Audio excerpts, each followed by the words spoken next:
When you think about the American heartland, you probably picture vast, empty spaces.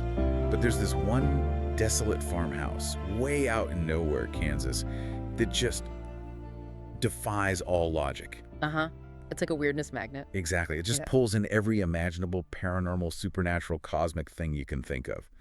And right there, in the middle of it all, are Muriel, Eustace, and their, well, famously terrified pink dog, Courage. Perpetually caught in the crossfire of the bizarre. For years, for decades really, the source of all this weirdness was just part of the show's unsettling charm, right? Yeah. You just accepted it. But what if it wasn't random? What if there was a reason? And that's what we're digging into today. Prepare for that big aha moment. The one that completely flips the script on everything we thought we knew about Nowhere. Today we're doing a deep dive into the complete chronological history of the Courage the Cowardly Dog universe. From the very beginning. Yeah, from its, primordial cosmic origins, all the way to the ultimate revelation that ties decades of these bizarre encounters together. We're not just here to recount scary stories. This is the ultimate guide to understanding the why behind all that chaos. That aha moment. It really came later, specifically with the 2021 crossover film, Straight Outta Nowhere, Scooby-Doo meets Courage the Cowardly Dog. That movie didn't just add a new chapter. No, it did something much bigger. It retroactively dropped in the missing piece, the foundation, a prehistoric dark matter meteor impact right under the bagged farmhouse. Bingo. You're going to see this world and this iconic little dog in a whole new light after this. Indeed. What used to feel like just a series of surreal vignettes, totally open to interpretation. Right. Was it just surrealism, psychological horror from Courage's perspective? Exactly. But now it's actually grounded in a foundational, in-universe science fantasy origin story. So this deep dive, it's going to offer you a definitive framework where connecting all those dots you maybe never even knew were there. Turning the lore into something cohesive. A cohesive cosmic horror narrative, really. We'll start with that prehistoric cataclysm, dig into the characters' personal traumas, and oh boy, are there traumas. Chart Courage's journey as a hero, and then bring it all together with that grand unification. It's surprisingly intricate for a show that often felt like pure random scares. Okay, that foundation is key. So let's start there. Let's ground ourselves in Nowhere, Kansas itself. Yeah. For the longest time, the sheer, just inexplicable weirdness of the place was simply a given. It just was. The original TV series presented Nowhere as a place where, creepy stuff just happened. No explanation needed. And honestly, that lack of a reason, it was part of its unsettling charm. It was part of the horror. It left so much open. Absolutely. That deliberate ambiguity, initially, it was kind of a masterstroke, without a defined reason for the constant parade of monsters and aliens and, general weirdness. Yeah. It allowed for this incredibly rich tapestry of interpretations. Some folks saw it as pure surrealism, like a waking nightmare where things are bizarre just because they are. Think Dali, but, animated and terrifying. Okay, I can see that. Others went for a psychological angle. Maybe the horrors weren't external at all. Maybe they were manifestations of Courage's own deep-seated anxiety, his PTSD. From his past trauma. We'll get to that later, I assume. We definitely will. So the whole show becomes this complex psychological horror seen through the eyes of this terrified dog. And then there was the popular sort of hellmouth theory. Like Buffy. Kind of, yeah. The idea that Nowhere was a weak spot in reality, a tear between dimensions, constantly pulling in bad stuff from beyond. The beauty was in that ambiguity, forcing you to grapple with the unknown. I remember watching episodes and feeling exactly that, just unease. A typical plot, right? Yeah. Some monster, often really grotesque, just appears out of nowhere, literally. No context, no backstory, just pure, unadulterated terror and strangeness. The chicken from outer space, Freaky Fred, King Ramses, they just were. They existed to scare you. But what if it wasn't random? What if there was one single explanation for all of it? And that's the huge shift, the paradigm change delivered by the later stuff. The original series, brilliant as it was in its ambiguity, left that central question just hanging there. Taunting you. Right. It let the audience stew in the mystery, project their own fears, but then, like you said, came the 2021 film, Straight Outta Nowhere, and that completely re-engineered our understanding of everything. Okay, here's where it gets really interesting, where the pieces finally just click. This movie retroactively introduces the foundational event, the thing that underpins all the chaos. The meteor. A prehistoric dark matter meteor impact, smack bang on the side of the bagged farmhouse. And this meteor, it isn't just some background detail, is it? Not at all. It's explicitly positioned as the singular cosmic wellspring, the origin point for all subsequent supernatural, paranormal, even interdimensional weirdness that happens there. It's the answer, the ultimate sort of fictional science reason for decades of bizarre stuff. And what's really fascinating is how this detail gives a direct, in-universe and, plausible within the show's logic explanation for why this one isolated farm is ground zero. Yeah? The film makes it super clear this thing isn't inert. It's active. It's a reality-warping nexus. Imagine, like, a constantly humming, invisible generator under the ground just churning out chaotic energy that bends and breaks physics nearby. So that's why the cicadas in the movie get huge and hostile. Exactly. It causes mutations in local wildlife. But it also explains why, say, a haunted mattress suddenly becomes powerfully evil in that one episode, or why King Ramses' slab unleashes its curse, specifically when it lands in nowhere. It powers up the weirdness. It powers it up, and crucially, it attracts it. This dark matter meteor acts like a cosmic beacon, a flashing sign across the universe saying, weird stuff, welcome here. So it's not just creating monsters, it's drawing them in. Aliens, demons. Aliens. Interdimensional beings, mythological creatures, even like physical manifestations of nightmares. The farm isn't just in the middle of nowhere. It is the epicenter of a permanent, localized reality distortion field. A cosmic bullseye for terror. Wow. So if you rewatch the original series now, knowing this, the chicken from outer space wasn't just some random alien stopping by. Nope. He was likely drawn there by that energy signature. It's a direct consequence. This completely shifts the show, doesn't it? From just ambiguous surrealism to a coherent cause and effect science fantasy story.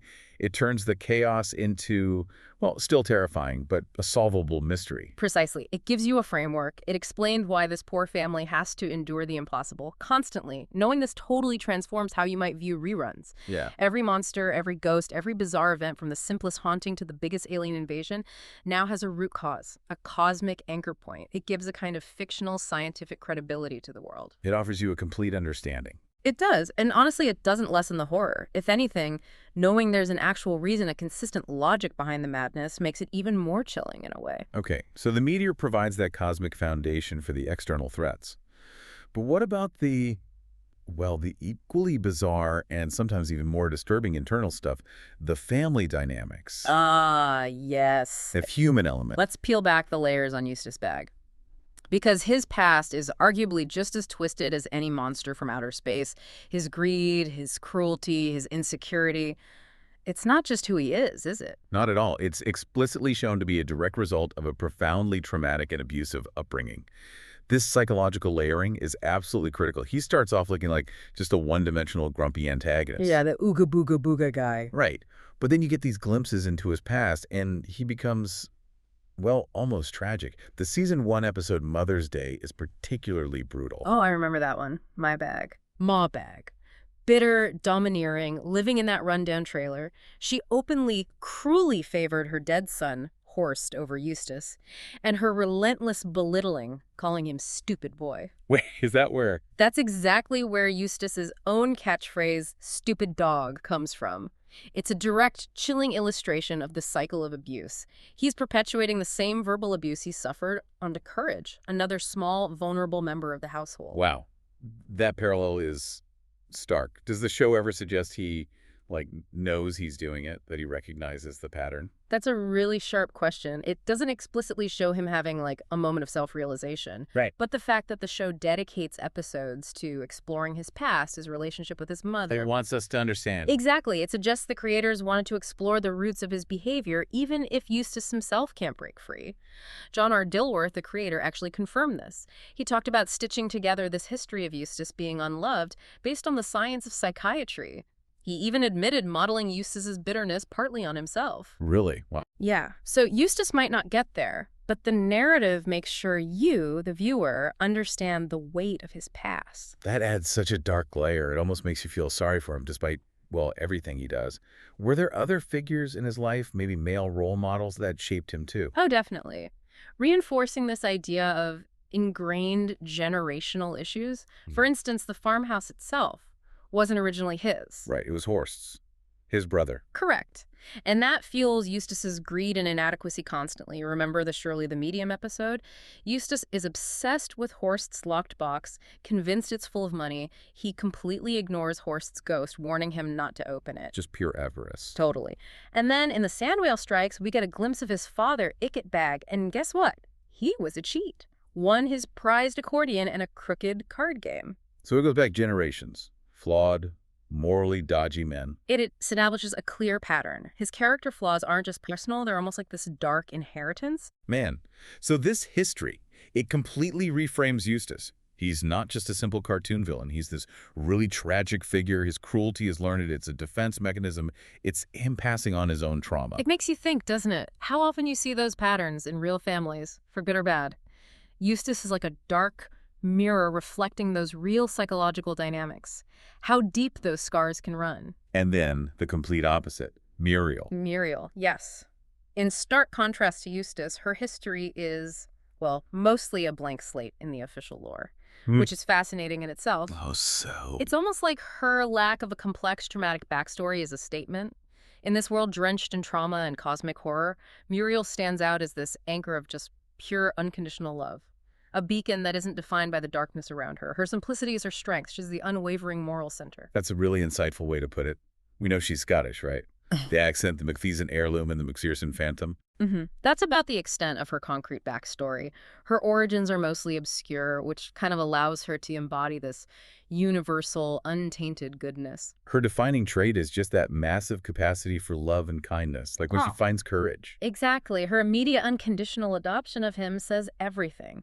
Now, she often ends up as the damsel in distress because she's so trusting. Yeah, she walks right into trouble sometimes. But she's not passive. She's courage as rock, his emotional anchor, and she defends him fiercely from Eustace, usually with that rolling pin. She's this quiet force of nature, embodying resilience through kindness. What about the little Muriel episode, where she gets de-aged and she's kind of a brat? Ah, yes. That offers a really interesting, though maybe speculative glimpse. It suggests her kindness wasn't just automatic. Maybe it was something she actively grew into, something she cultivated, which makes her unwavering compassion as an adult even more powerful, I think. But the biggest mystery with Muriel is, why Eustace? How did those two ever end up together? It seems like the most unlikely pairing imaginable. It really does, doesn't it? Their relationship is often shown as deeply dysfunctional, almost toxic sometimes, with Eustace barely showing her respect. But then you get these occasional flickers of genuine affection or concern. It's like he does care deep down. Maybe? Perhaps. It suggests a complex, maybe even codependent bond underneath all the grumbling. Dilworth himself speculated that Eustace might have used, and I quote, nondescript, dishonest methods to win her over in the past. Huh. That sounds like Eustace. Doesn't it? It fits perfectly with his established greed and moral ambiguity. Maybe he charmed her, maybe he misled her, maybe she saw something in him once that's long buried now. Who knows? Ultimately, Muriel's specific past isn't as crucial as her function now. She's the heart of the family, the source of the love that motivates courage to be a hero time and time again. She's the counterpoint to all the cynicism and fear. It makes you think, in a world full of scary stuff, where do you find those anchors of unconditional kindness? How vital are they? Absolutely. And it's Muriel's love, that unwavering kindness, that truly defines our hero, Courage himself. So we've explored the cosmic secret under the farm, the complex human issues within the family. Now let's turn to the protagonist. His entire being is shaped by one single devastating event from his puppyhood. His origin story. It's the crucible, right? Where his fear and his bravery were forged together. Precisely. It's the psychological bedrock. Season 4, the episode Remembrance of Courage Past, lays it all out. It's chronologically the earliest point in his personal timeline that we see. And it starts, well, idyllically. Happy puppy? Happy puppy, loving parents, just pure joy. But then he gets this seemingly minor issue, a squeaky toy ailment, so they take him to the vet, to a place called Pets of Tomorrow. Which, knowing this show, is definitely not a good place. Oh, the irony is brutal. The clinic is just a front. It's run by this mad scientist, the cruel veterinarian, aptly named. He's running this horrific, unethical experiment, basically kidnapping dogs, putting them in rockets, and launching them into space to create super dogs or something twisted like that. Oh, no. And while little Courage is being examined, the vet lures his parents into a back room, traps them in a rocket, and prepares for launch. Courage sees this happen. He sees it. He rushes to save them. But in this moment of just utter tragedy and helplessness, his tiny body gets tangled in a chain-link fence. He's stuck, powerless. And he has to watch. He's forced to watch the rocket launch, carrying his parents away into space, lost forever. It's not just a bad memory. It's a visceral, recurring nightmare that defines him. That single moment, failure, loss. Yeah. That's the core trauma. That explains the lifelong anxiety, the extreme cowardice, the PTSD. You see it triggered later, right? Like by a missing dog out on a milk carton. Exactly. Or even just the sound of a rocket. It's heartbreaking when you realize that behind every scream, every panicked escape attempt is that foundational wound. Just devastating. So he's left all alone. All alone. Abandoned after this cataclysm. Eventually, Muriel finds him, crying in an alleyway, and in this defining act of pure kindness, she scoops him up, offers him comfort, safety, and decides right then and there to adopt him. And that's when she names him? That's the moment. She looks at the small, whimpering, abandoned puppy, somehow still enduring, and she says he must be quite brave to be all by himself. And so she names him Courage. Wow. The irony. Or maybe not irony. That's the big question, isn't it? Is the name cruel irony, mocking his constant terror? Or does it hint at something deeper? That true courage isn't being fearless, but acting despite the fear, confronting it over and over out of love. I definitely lean towards the latter. His heroism is that constant battle against his own terror. I absolutely agree. His heroism isn't innate. It's a choice he makes every single day, every single episode. So Muriel brings him home to the isolated farmhouse in nowhere, Kansas. Where he meets Eustace. Who immediately greets him with that charming, stupid dog. And the dynamic is set. The whole dysfunctional triangle is in place. Muriel's unconditional love, almost doting. Eustace's jealousy and cruelty, the ooga booga booga mask. And Courage's paradox, the terrified protector. He has to be brave despite himself. It's a tense balance, constantly under threat. And let's not forget a key element in the house. The computer in the attic. Ah, yes. The cynical, British-accented, omniscient computer. It becomes his main confidant, his strategist.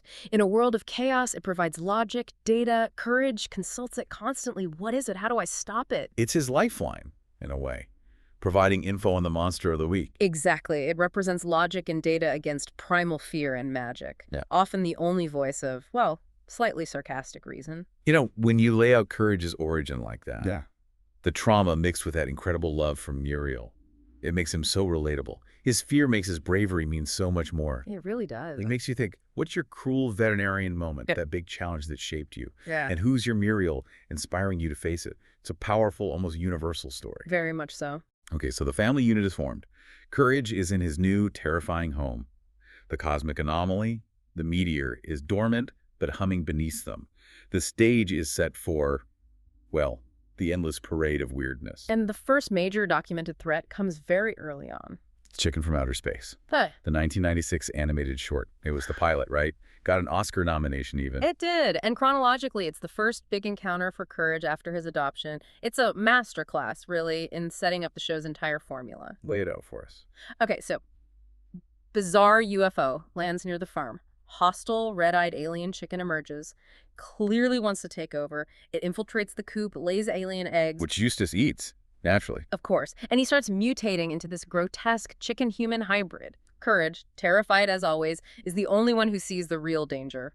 Muriel and Eustace, oblivious. That's the core dynamic right there. Absolutely. And Courage has to act. He manages to get the alien's ray gun, and in a moment of ingenuity born of desperation, he disintegrates the chicken. Poof. Just ash. Although, doesn't the mouse eat the ash? It does. Its eyes glow red. A nice little hint that the weirdness lingers, that nothing has ever truly gone nowhere. But yeah, that pilot perfectly sets the template. Monster appears. Courage terrified but knows. Owner's clueless. Courage saves the day through sheer grit and love. And now, with our meteor knowledge, this wasn't random. Exactly. This event can now be seen as the first significant activation of the dark matter meteor's beacon. That energy signature pulsed out, and the chicken from outer space responded. It was drawn there. The meteor didn't just make things weird locally, it sent out an invitation. A cosmic invitation to the strange and dangerous. It turned the farm into ground zero, and the chicken was just the first RSVP. So, after that first contact, the floodgates kind of open. Other malevolent beings start showing up. forming Courage's main rogues gallery, each one representing a different kind of threat. And some of them keep coming back. Let's talk about the big ones. First up, Katz. Katz. Definitely Courage's arch-nemesis. Pure, intelligent, chillingly elegant evil. He debuts right in the first official episode, A Night at the Katz Motel. He's that red cat, right? Very calm, very creepy. Sociopathic, anthropomorphic red cat, yes. Cold, calculating, disturbingly calm voice. Loves sport.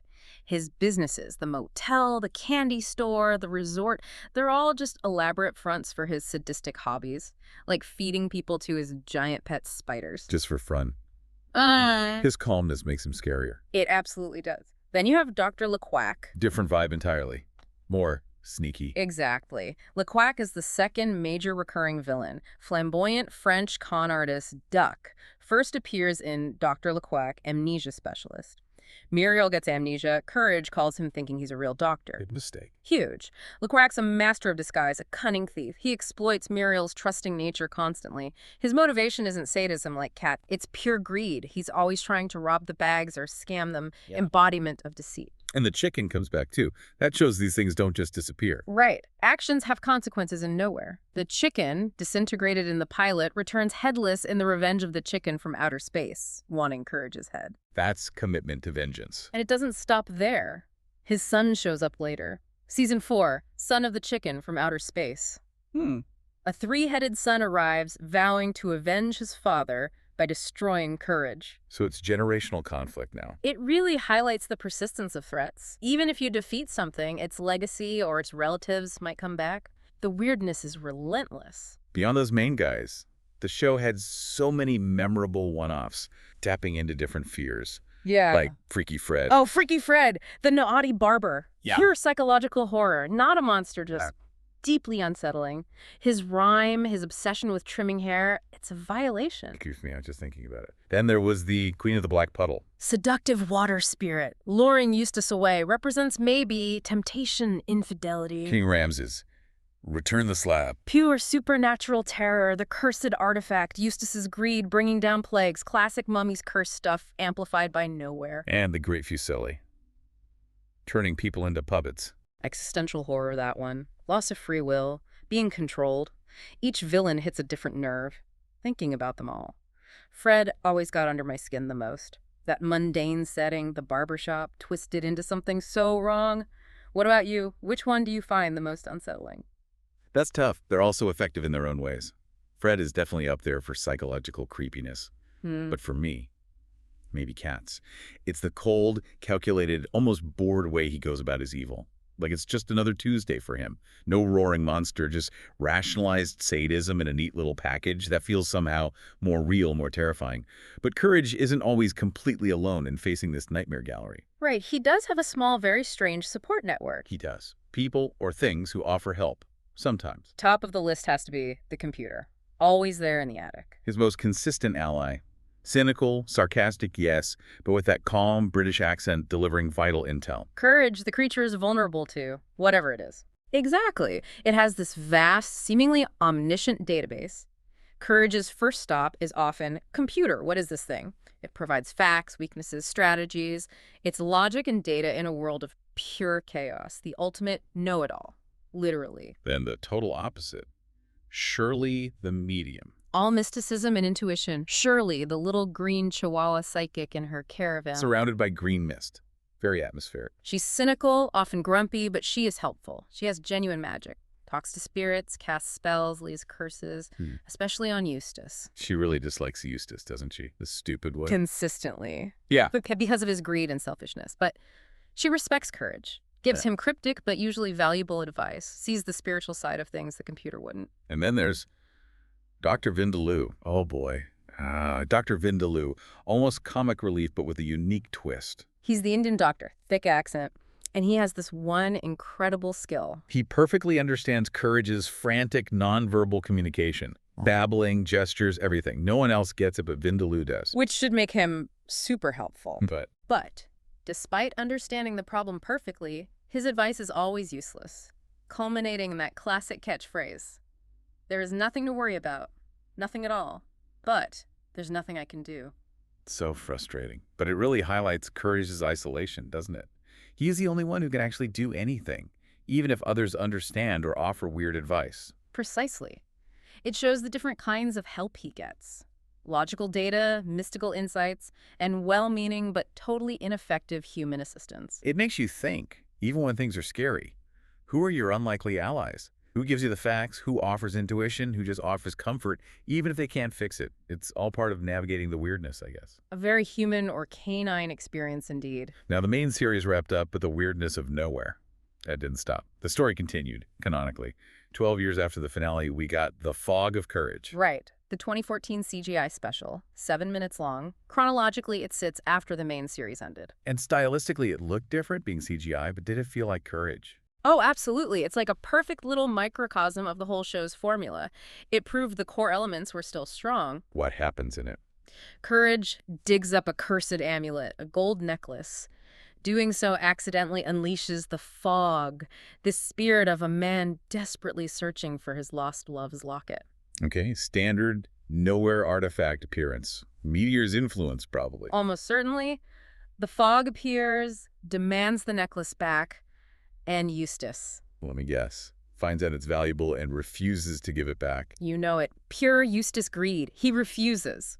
Which, naturally, provokes the fog into kidnapping Muriel. Of course. So Courage has to step up. Once again, Courage has to overcome his fear, confront the supernatural, and save Muriel from the direct consequences of Eustace's avarice. It hits all the key beats. Random spooky thing. Eustace makes it worse. Courage's love for Muriel drives him to be brave. Yep. Sounds like Courage. It really shows that even years later, the fundamental principles of that world were unchanged. Still potent. Okay, so after that little check-in, we get to the big one. The grand finale, really. The most significant addition to the lore. Straight out of nowhere, Scooby-Doo meets Courage the Cowardly Dog, the 2021 movie. The crossover event. This serves as the chronological endpoint, right? And it gives us the big answer. It absolutely does. It's the capstone.